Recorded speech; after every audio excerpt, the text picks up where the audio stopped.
So for this week's blog assignment, I chose this page from Tom Phillips's A Hominid. So the first thing that I wanted to talk about is how this is a technotext.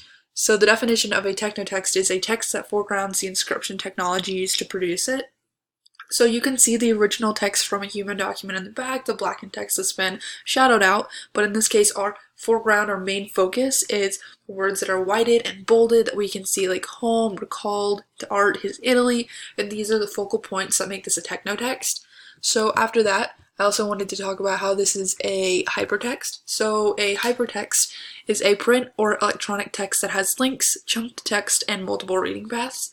So the multiple reading paths is what really stood out to me this week, because you can start on the left, you start from home, recalled, into art, her father's memory, or you can also start from she talked of charms and dreams, into in a lake, that was her father's memory, home, recalled, into art. You can start from any direction, up or down, left to right, and it's still going to make sense and it still sounds really nice. That's also why this is a non-linear reading experience, because you can start in any direction. You don't have to read just from left to right in that linear form. You can read non-linear, you can start anywhere. That also gives you the multiple paths, which is why this is both a technotext, a hypertext, as well as a non-linear reading experience.